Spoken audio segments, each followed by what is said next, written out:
দল যখন সেখানে গিয়েছে, যাওয়ার পরে প্রিপারেশন নেওয়ার যে বিষয়টা, সেই 2 দিনও কিন্তু মাঠে নামতে পারেনি সেভাবে করে। সো প্রিপারেশনের একটা গ্যাপ তো ছিল এখানে যাওয়ার পরে, কন্ডিশনের সঙ্গে অ্যাডজাস্ট করার ব্যাপারটা।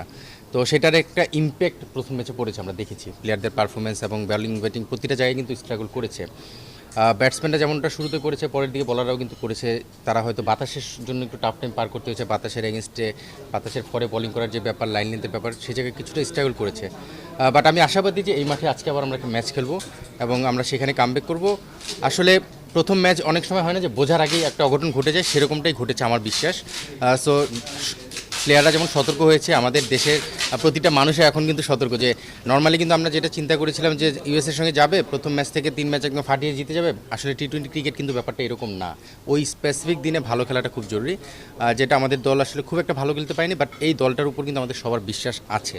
আমরা বিশ্বাস করি যে এই দলটা ভালো করতে পারে এবং এটা তো জাস্ট ওয়ার্ম আপ টাইপের একটা ম্যাচ আমি বলবো, ইন এ সেন্স যে টি-20 ওয়ার্ল্ড কাপের আগে। তো সেই অ্যাঙ্গেল থেকে ধাক্কাটা শুরুতে লেগে যাওয়া অনেক সময় ভালো। মানে পুরো মেইন ইভেন্টে যাওয়ার আগে যদি ধাক্কা কিছু খেয়ে সতর্ক হয়ে যাওয়া যায়, সেই জায়গা থেকে আমার মনে হয় সেটা খেয়ে গিয়েছি আমরা। আমি শিওর যে আমরা সেটা ঘুরে দাঁড়াবো এবং ভালো কিছু করবো। এটা কি অনেকটা আর্জেন্টিনা সৌদি আরবের কাছে হারার মতো? আমি আসলে ওয়ার্ল্ড কাপ ফুটবলের এত ম্যাচ ছিল, কে কোন টিমে কীভাবে খেলা দেখেছে, খেলা হেরেছে, আমার আসলে অতটা ভালো মনে নেই, সরি ভাইয়া। মানে নর্মালি তো ব্যাটসম্যানদের বেশিরভাগই হচ্ছে এখন এই ম্যাচ ছাড়া এমনিতে এখানে যাওয়ার পরে ওরা দেখেছি যে জিম্বাবুয়ের বিপক্ষেও 5 ম্যাচেও 160 রান আসেনি বা ব্যাটসম্যানরা রান পায়নি। তো এরকম একটা কনফিডেন্স নিয়ে আসা, এটা কি খুব ইম্পর্টেন্ট হয়ে দাঁড়াচ্ছে কিনা নেক্সট ম্যাচগুলোতে? ব্যাটসম্যানরা রান করেনি এটা আমি পুরোপুরি একমত হবো না। ব্যাটসম্যানরা রান করেছে। আপনি যদি স্পেসিফিক বলতে চান, টপ অর্ডারে আমাদের রানটা হয়নি। আমাদের কিন্তু মাঝখানে হৃদয়, রিয়াদ, জাকির, তারা কিন্তু রান করেছে।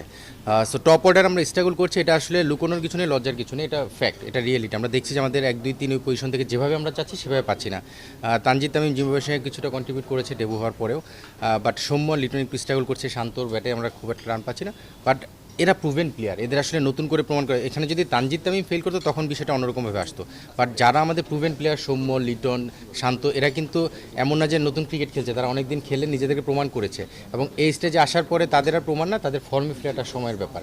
সো সেই ফর্মে ফেরার অপেক্ষা আমরা আছি এবং সেই ফর্মটা যদি ওয়ার্ল্ড কাপের আগেই ফিরে আসতে পারে, সেটা আমাদের প্রাপ্তি হবে। এবং আমরা শুধু আমি না, আমরা সিলেক্টর না, আমরা পুরো দেশ কিন্তু আশা করছি যে তারা ফর্মে ফিরে আসুক, মন থেকে সবাই চাচ্ছে।